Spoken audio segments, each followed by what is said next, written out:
Bible कहती है आपको आत्मिक हथियार दिए गए हैं ताकि आप शैतान के जलते हुए तीरों को बुझा सके, सब कुछ पूरा करके स्थिर रह सके। आमीन।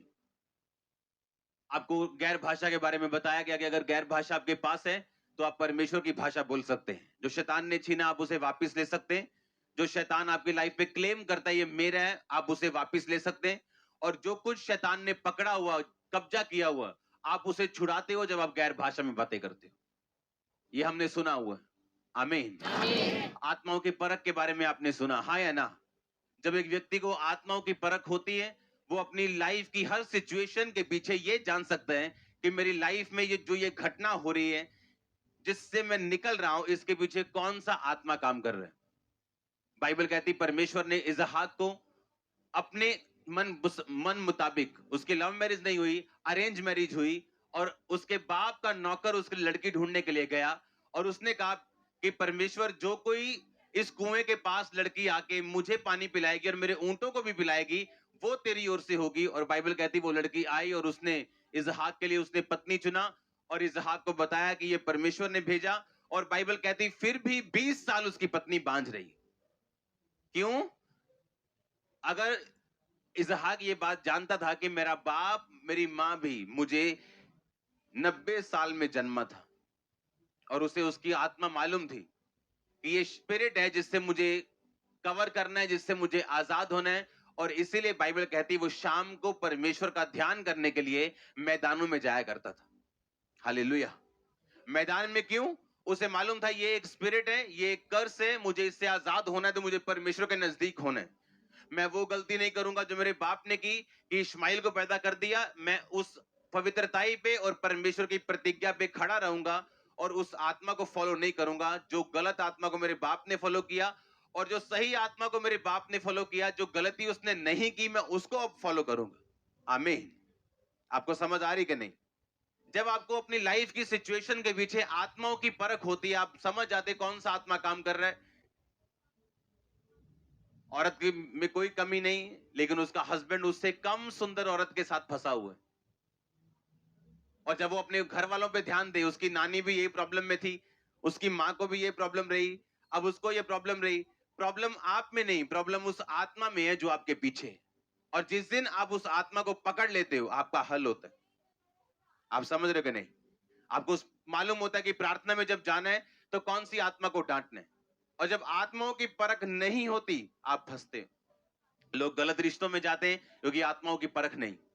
अगर आत्माओं की परख हो तो आप सही रिश्ता पकड़ लोगे, सही बिजनेस पकड़ लोगे, सही लोगों को पकड़ लोगे, क्योंकि जैसे ही आपकी संगति होगी वैसे आप होंगे।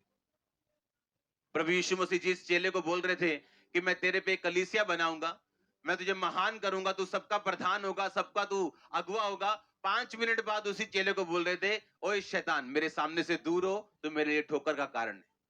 जब उस चेले ने बोला था परमेश्वर तेरे साथ कभी ऐसा ना हो तू की क्रूस उठाए, यीशु मसीह ने कहा शैतान तो मेरे लिए क्या है? ठोकर का कारण है।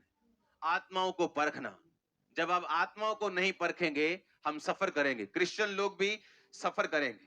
एक अच्छा फौजी भी मर जाता है अगर उसके पास हथियार ना दिए जाए तो, और एक बुरा फौजी जीत जाता है जो हथियारों के साथ लड़ता है। आप समझ रहे मेरी बात को?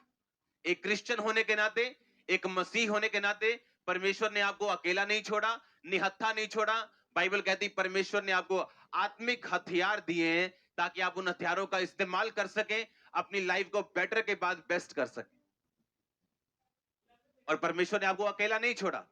वो नहीं चाहता कोई भी विश्वासी जो है, इसीलिए तो चर्चिस है। अगर आज आपने उद्धार पा लिया, आपने आज बैप्टिज्म ले लिया, आपने लंगड़े चलते देखे, अंधों को आंखें देखी कि हाँ भी यीशु मसीह जीवित परमेश्वर में विश्वास करता हूं, अगर उद्धार पाना ही लास्ट है तो आपका काम खत्म हो चुका है। फिर चर्च में हम क्या कर रहे हैं? बाइबल कहती परमेश्वर ने चर्च में प्रेरित, भविष्यद्वक्ता, पास्टर्स, टीचर्स, इवेंजलिस्ट ठहराए ताकि लोग उन्नति करें। यानी वो आत्मिक हथियारों से इक्विप्ड हों, आत्मिक हथियारों से भरें और अपनी लाइफ में जीत के साथ वापस आए, और उनको देख के दूसरे लोग भी बचाए जाएं। ये परमेश्वर की मर्जी है, इसलिए आज आप चर्च में बैठे हो, हाँ या ना? और परमेश्वर यही चाहता है कि जो चर्च का काम है, जो मिनिस्ट्री का काम है, जो सेवकों का काम है, वो ये है कि आपको उन आत्मिक हथियारों के बारे में बताना, आत्मिक अधिकारों के बारे में बताना, ताकि आप अपनी लाइफ में निहत्थे ना रहें और शैतान के हाथों से सफर ना करें। 2005 में 4-5 में एक लेडीज में से जो अन्य जातियों में से आई थी, दुष्ट आत्मा निकाल के, जब मैं वापिस जा रहा था अपने काम को, उस टाइम मैं अपना काम करता था, बिजनेस में था, तो मेरा ड्राइवर जो था, दुष्ट आत्मा ने मुझ पे अटैक किया और बोला इस ड्राइवर को गालियां निकाल। एकदम से मुझ पे उसी दुष्ट आत्मा का अटैक हुआ जिसको मैं निकाल के आया था। और पवित्र आत्मा ने मुझे बोला अगर तू दुष्ट आत्मा की बात को सुनेगा, अपने मुंह से उसकी बातों को निकालेगा या दुष्ट आत्मा के प्रभाव में रहेगा, ये शैतान तुझे कभी छोड़ के नहीं जाएगा। क्योंकि बाइबल कहती देखो मैंने तुम्हें सांपों और बिच्छुओं को रौंदने का क्या दिया? अधिकार दिया। किसी भी वस्तु से तुम्हें हानि। अब ये वचन मेरे लिए हथियार तब है अगर मैं इस वचन को इस्तेमाल करता हूं। आपके घर में चाकू अपने आप नहीं चलता, मोटर अपने आप नहीं चलती, आपको कुछ बटन दबाने पड़ते हैं, कुछ ऑपरेट करना पड़ता है, हाँ या ना?